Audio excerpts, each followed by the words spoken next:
आज करमाळा पोलीस स्टेशनचं वार्षिक निरीक्षण केले। तसेच आमचं काही पोलीस पाटीलचं दरबार घेतले, पोलीस अंमलदारचाही दरबार घेतले।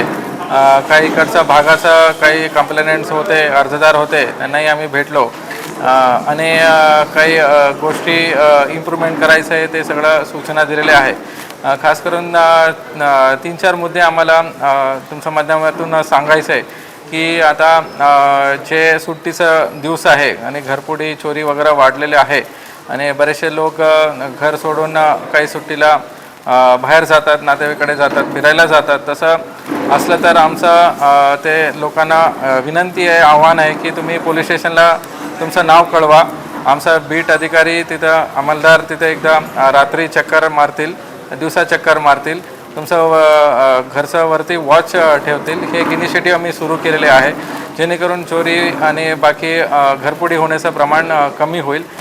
तसेच महिला सुरक्षाबद्दल आम्ही प्रत्येक पोलीस पाटील अंमलदारला सेन्सिटाईज केलेले आहे आणि आम्ही एक QR कोड सिस्टम पण चालू केलेले आहे जेणेकरून काही स्कूल्स, कॉलेजेस, नंतर बस स्टँड, काही पब्लिक प्लेसेसमध्ये, बँक्समध्ये आम्ही ते QR कोड हे लावणार आहे जेणेकरून कोणालाही असं काही माहिती भेटलं या कोणाचाही छेडछाड होत असलं तर ते थेट आमच्याकडे QR कोड माध्यमातून, ते गुगल फॉर्म माध्यमातून कोणाचंही नाव या कोणाचाही परिचय, मोबाईल नंबर न सांगता ते माहिती आमच्यापर्यंत येतील जेणेकरून त्याच्यावरती आम्ही क्विक ॲक्शन घेऊन निर्भया पथक प्रत्येक डिव्हिजनला तैनात आहे। महिला अधिकारी दिलेले अंमलदार सोबत आहे आणि त्यांनाही अप्रोच नाही होत असं तर हे माध्यमातून आम्हाला माहिती भेटेल नक्की आणि त्याच्यावरती नक्की आम्ही ॲक्शन घेणार, असं वॉच पण आम्ही ठेवणार आहे।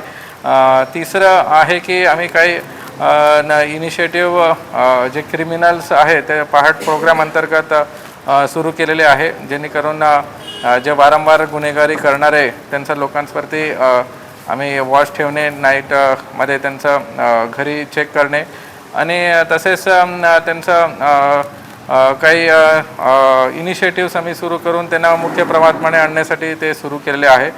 चौथं आहे की आमचं पोलीस स्टेशन खूप जुनं आहे, आता नवीन पोलीस स्टेशनचा प्रस्ताव चालू आहे। तसंच क्वार्टर्स, अंमलदार साठी क्वार्टर्स नाही आहे, तसंच त्याचा आढावा घेतले आणि overall crime control, law and order ह्याच्यावरती फोकस केलेलं आहे। पोलीस स्टाफच्या वाहनांच्या देखील अनेक समस्या जाणवत आहेत, त्या संदर्भात काय माहिती होते? हां, ते वाहनाचाही रिव्ह्यू घेतले। काही हे पोलीस स्टेशन खूप मोठं आहे, 100च्या वरती गाव आहे आणि लांब गाव आहे, तिथपर्यंत गाडी पोचायला पाहिजे। तसेच त्या पोलीस स्टेशनला गाडी आहे, अँटी डकॉयटी स्क्वॉड आहे, निर्भया गाडी आहे। अजूनही काही रिक्वायरमेंट आम्ही DPDCमध्ये टाकलेलं आहे आणि त्याचं जसं प्रोक्युरमेंट होईल तिथं आम्ही ते गाडी इथं पोचून देणार आहे।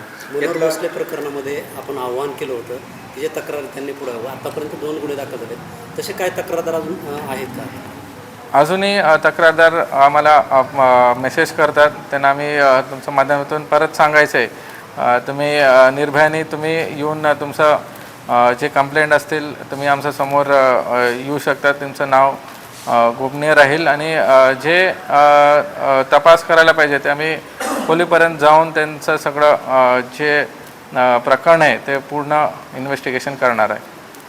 धन्यवाद। नवीन पोलीस स्टेशनचा इथला प्रश्न आहे, तुम्ही पोलीस वसाहतीचं सांगितलं, पण पोलीस स्टेशन पण होणार आहे, पोलीस स्टेशन प्रस्तावित आहे, त्याच्याबाबत काय? हां, त्याचंही फॉलोअप चालू आहे। जिऊरचा पोलीस स्टेशन आणि जिंती दोन्ही पोलीस स्टेशनचा प्रस्ताव आता आमचं जे ॲडमिनिस्ट्रेटिव्ह प्रोसेस असते DG ऑफिस थ्रू मंत्रालय, हे प्रोसेस चालू झाले। तसंच ते डिसिजन तिथं वरती शासनाकडे पेंडिंग आहे।